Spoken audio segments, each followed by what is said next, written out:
വളരെ പ്രധാനപ്പെട്ട മറ്റൊരു കാര്യം ഇപ്പോൾ പുറത്തു വന്നിട്ടുണ്ട്.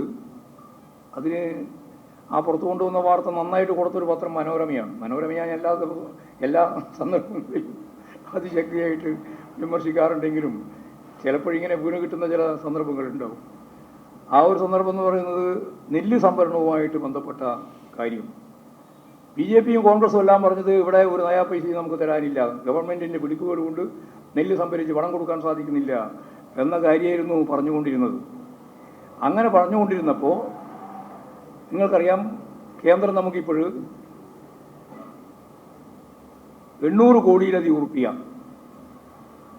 852 കോടി രൂപ സംസ്ഥാനത്തിന് നൽകാനുള്ളത് തന്നു, അല്ലെങ്കിൽ തീരുമാനിച്ചു.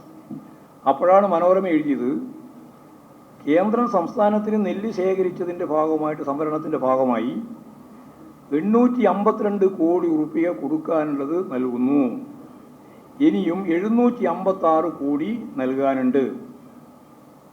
വസ്തുതയാണ്. ആ വസ്തുത പറഞ്ഞാൽ നമ്മൾ ആര് പറഞ്ഞാലും നമ്മൾ അംഗീകരിക്കണമല്ലോ. അത് ഞാൻ ഇവിടെ പറഞ്ഞു എന്ന് മാത്രമേ ഉള്ളൂ. എന്താ കോൺഗ്രസ്സുകാർ പറഞ്ഞത്, എന്താ BJPക്കാർ പറഞ്ഞത് നെല്ല് സംഭരണവുമായിട്ട് ബന്ധപ്പെട്ട്?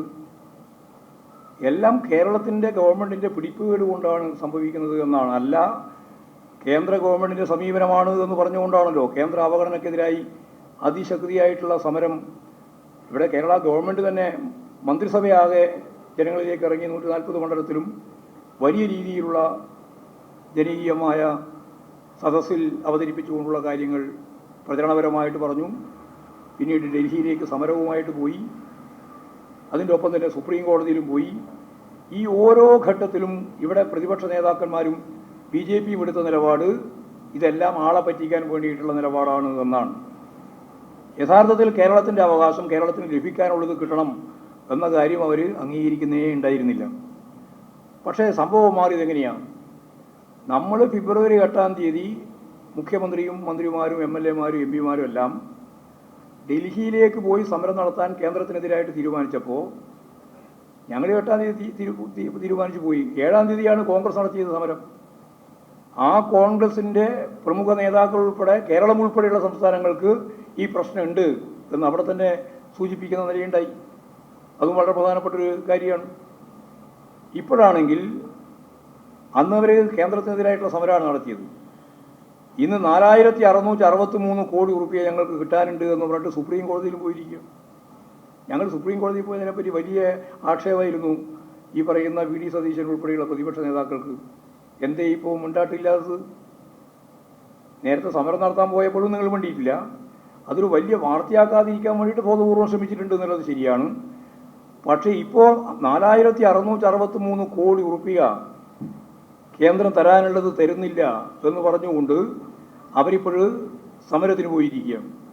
കർണാടക ഗവൺമെൻറ് മാത്രമല്ല, തമിഴ്നാട് ഗവൺമെൻറ് പോയി. 37,000 കോടി ഉറുപ്പിക ഞങ്ങൾക്ക് തരാനുള്ളത് കിട്ടിയിട്ടില്ല എന്ന് പറഞ്ഞ് തമിഴ്നാട് ഗവൺമെൻറ്റും പോയി. അപ്പോൾ കേരളം ഒരു മാതൃകയായ രീതിയിൽ ഗവർണറുടെ പ്രശ്നത്തിലായാലും ഇപ്പോഴ് കേന്ദ്ര ഗവൺമെൻറ്റിൻ്റെ സാമ്പത്തിക ഉപരോധം ഉൾപ്പെടെയുള്ള കാര്യങ്ങൾ സംബന്ധിച്ചും സുപ്രീം കോടതിയിലേക്ക് പോയത് ഉൾപ്പെടെയുള്ള കാര്യങ്ങൾ മാതൃകയാക്കി കോൺഗ്രസിൻ്റെയും DMK-യുടെയും എല്ലാം ഗവൺമെൻറ്റുകൾ, ദക്ഷിണേന്ത്യൻ ഗവൺമെൻറ്റുകൾ, കോൺഗ്രസ് BJP-യേതര ഗവൺമെൻറ്റുകൾ വലിയ രീതിയിലുള്ള സമരത്തിലേക്കും പ്രക്ഷോഭത്തിലേക്കും ഒപ്പം നിയമപരമായ യുദ്ധത്തിലേക്കും പോയിക്കൊണ്ടിരിക്കുന്ന ഒരു സാഹചര്യമാണ് നമ്മൾ കാണുന്നത്. അപ്പോൾ രാജ്യത്തിൻ്റെ ഐക്യവും അഖണ്ഡതയും നിലനിർത്തുന്നതിന് ഏറ്റവും പ്രധാനപ്പെട്ട ഒന്നാണ് ഭരണഘടനാപരമായിട്ടുള്ള ഫെഡറലിസം. ആ ഫെഡറലിസത്തെ സംരക്ഷിക്കുക എന്ന പ്രവർത്തനത്തിൽ communist party of India, Marxist, ഇടതുപക്ഷ ജനാധിപത്യ മുന്നണി ഇന്ത്യയുടെ മുൻപന്തിയിൽ നിന്നുകൊണ്ടുള്ള പോരാട്ടം നയിക്കാൻ തന്നെയാണ് തീരുമാനിച്ചിട്ടുള്ളത്. അതിൻ്റെ ഭാഗം തന്നെയാണ് ഈ കേരളത്തിൽ ഉണ്ടായിട്ടുള്ള കാര്യം എന്നതാണ് ഞാനിവിടെ ചൂണ്ടിക്കാണിക്കാൻ ഉദ്ദേശിക്കുന്നത്.